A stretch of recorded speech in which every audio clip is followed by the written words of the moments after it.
Who thinks yes? I know people who have migrated to Australia with disability. Who thinks no? And the rest of you are not. So, migration law is actually above discrimination law. So there's discrimination law in Australia. You can't discriminate against people who have a disability. However, migration law does not follow that. So the rule is if you have a disability, you are not allowed to migrate to Australia because you will be a burden to the community and you will cost too much to the public health system. That is very plainly explained. Not if you're a refugee. So in 2012, that changed. So you would all be familiar with these campaigns from time to time of someone who's got a deaf child and they're applying for permanent visa, they've been in Australia for a few years and they can't get a visa because they're child. There's a campaign about this boy. In 2012, that discrimination was lifted for people who apply for a refugee visa. So if someone comes to Australia with a refugee visa, so people who come here and are permanent residents, they want, I'm not talking about asylum seekers, that is our responsibility to protect them, to provide protection is higher than any cost to the community. So refugee communities who come by plane with a visa, such as the Syrians, the Iraqis, the people from Burma, they can come with disability. What that means is that since 2012, there's been a high prevalence in those communities. So at the moment, the Syrian and Iraqi communities in the northern suburbs, there's a high prevalence of disability because they were not discriminated against. So you were right, you were both right, really.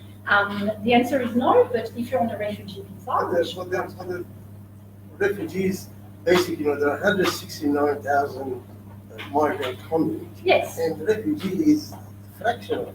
So you're right. It's about 19,000. And you're right, and it explains some of the go back to difference. see why, in migrant community, Yeah. there are less NDIS users because, bulk of them already been screened. Yes. Or they're not eligible.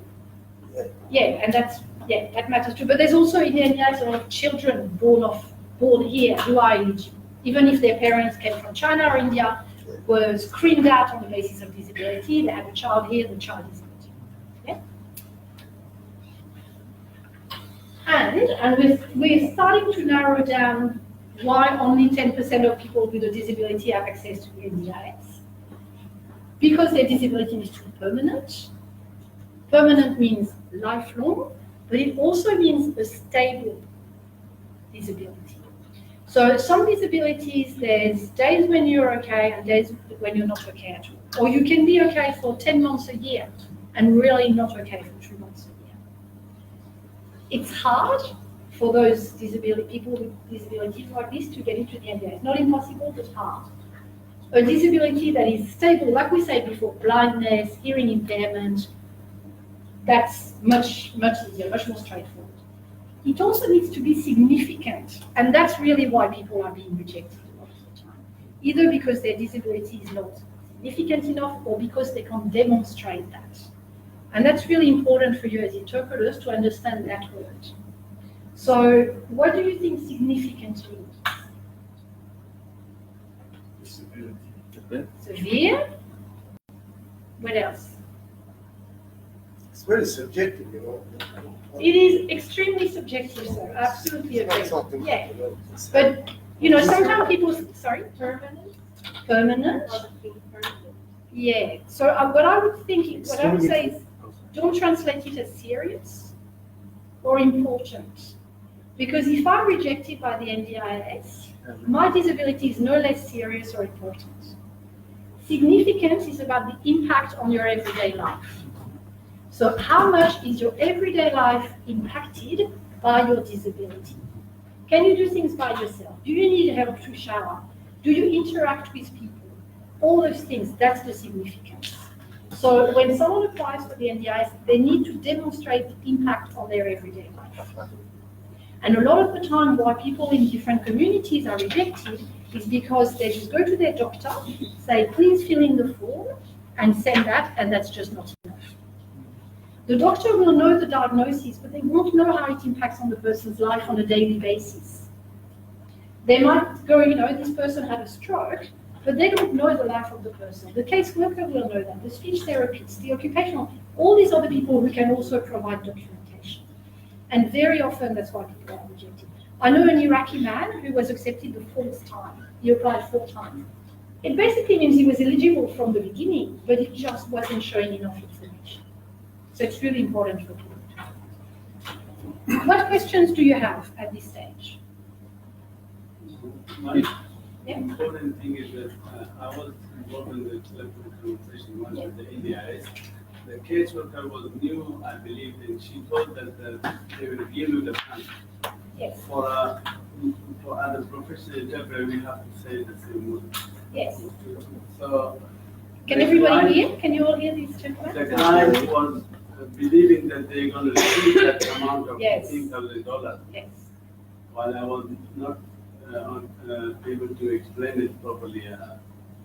But then I have, she was expecting that money, that she will receive the cash. Yes. Then later on, after when she asked that when will the money come to my account and things, Yeah.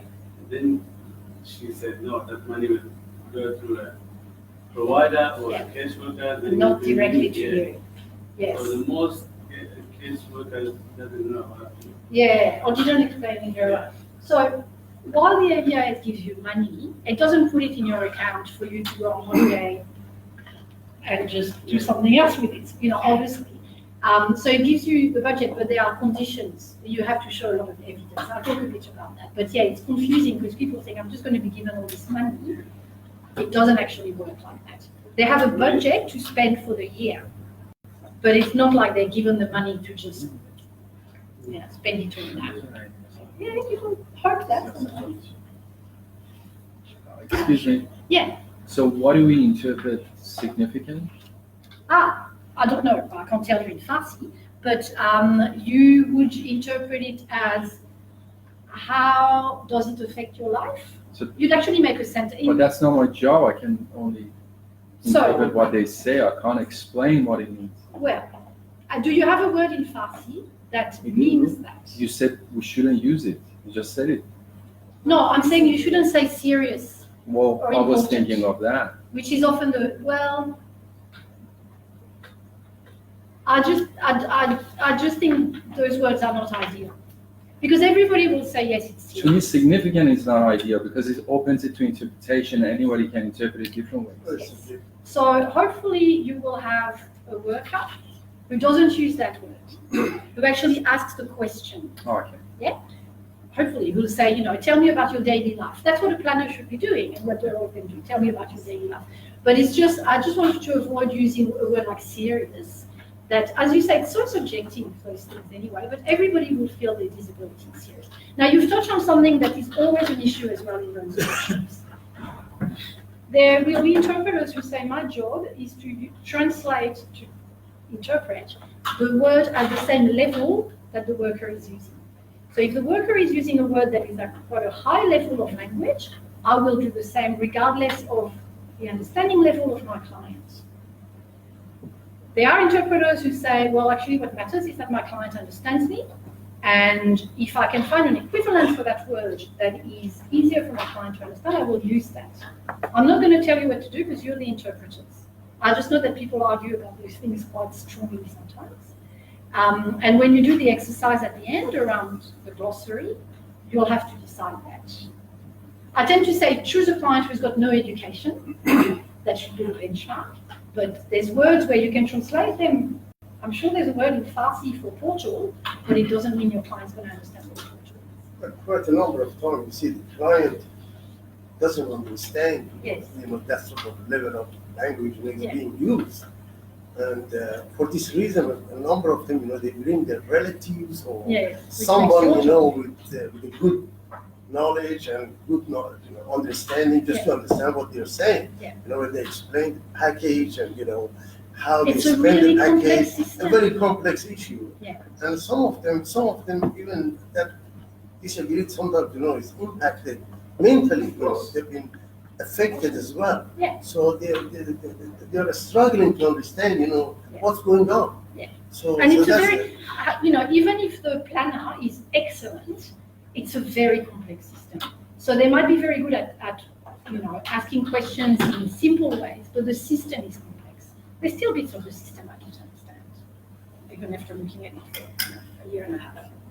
All right, you're going to do some of the work now. I'm going to give you a list of acronyms, and just spend 5 minutes at your table working out what they mean. I know this one is not an acronym, but just if you can work out what it is. And some of it, no, most of it is not in the documents. No, in English. What does NDIS stand for? That's the easy one. Yeah.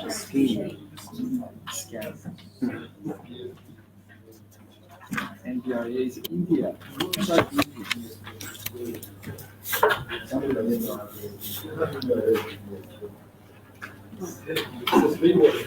There is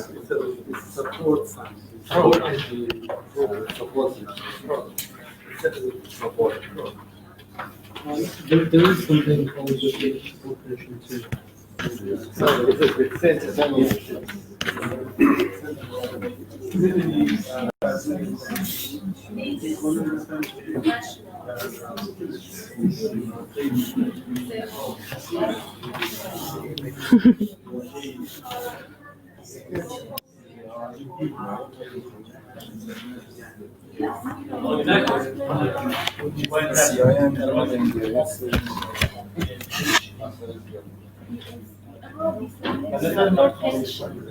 Early childhood, early intervention.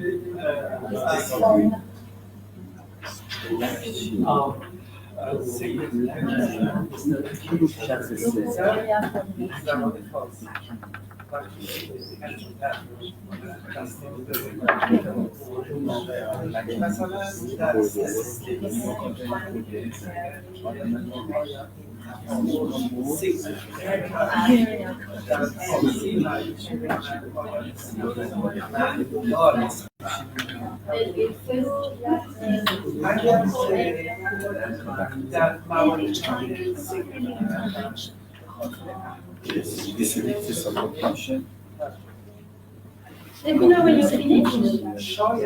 When the phones are down, I know. The phones are loud.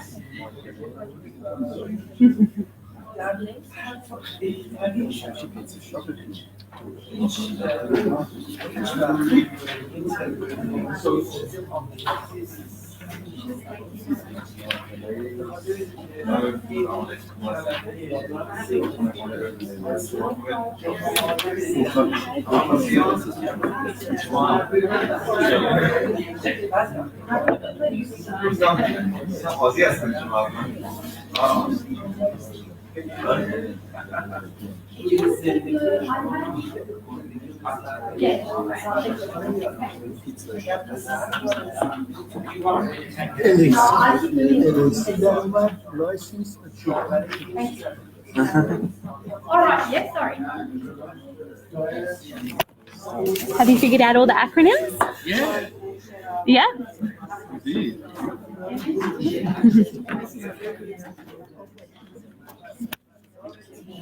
And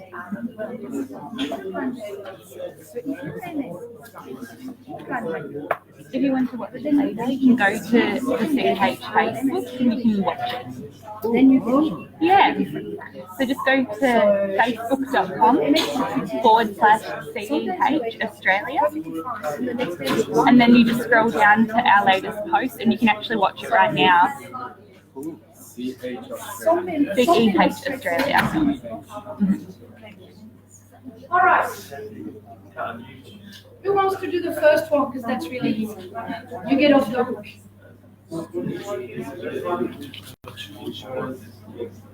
National Disability Insurance Scheme.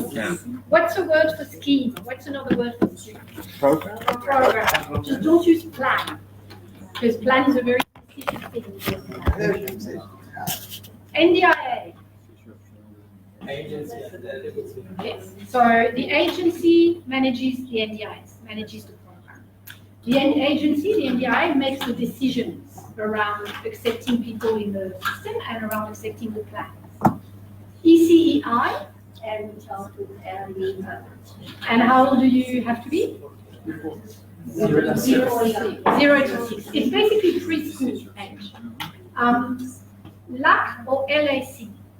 I'm sorry, I missed the EC. Early childhood, early intervention, which is the 0 to 6 program. LAC or LAC? Local area coordinator. Local area coordinator, very important role in the NDIS. They are the ones who do the plans.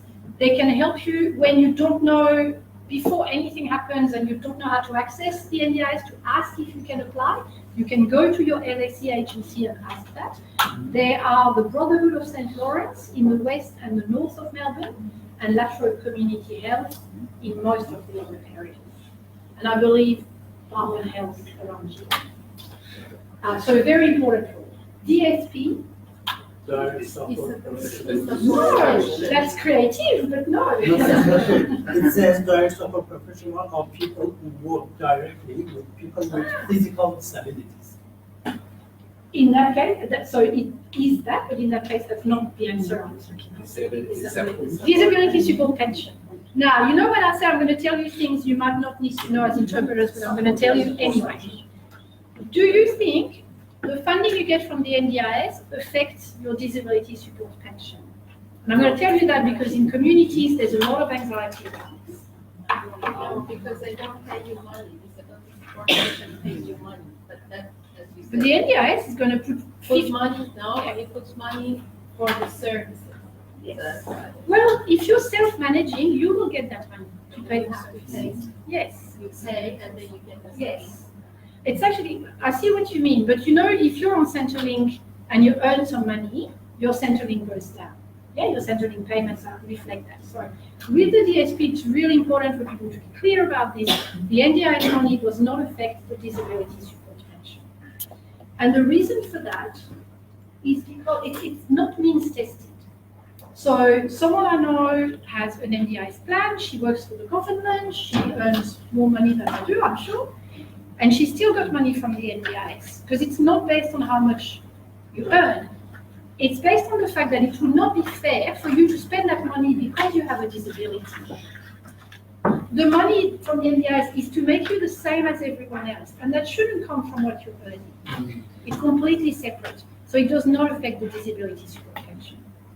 It will affect transport allowance because your transport needs should be in your plan. So you will lose your transport allowance, not your disability support pension. My place? What's my place? It's a portal. It's a portal. Yes? Can we go back on Yeah. the issue of transport? Yes. Can you clarify? Yes. Sorry. So, no, that's important. When you do your plan, your transport needs, money for transport can be in your plan. Yes. You can get money for that, which means you won't get your transport allowance in because you get So there is a transport allowance yeah, inside it's completely the DSP separate too. from the DSP. Okay. Yes. Okay, thanks. And so my place is a portal. What's another word for portal?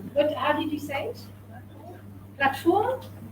It's a simple way of saying portal. In the NDIS, my place is, it's like MyGov. It's in MyGov. So you've got your money, your plan, the service agreements, everything's in there. So, portal, it's a word most people don't know. Yeah, account. Just it's an account that you access. Yeah, it's a personal account that you access in your computer. Portal is one of those words. There is a word in French for portal. I suspect there's a word in Is it a web page? Web page? Yeah, but it's that notion of an account. It's private, it's personal, it's a password. All right, I hope this is going to work. I just want to show you a video. So do you remember Ran, the little boy I was introducing you to at the beginning? Let's see if that works. No.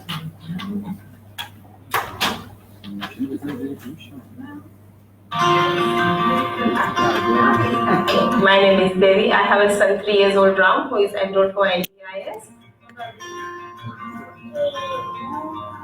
Ram was born premature, like 25 weeks, and he was in hospital for 103 days.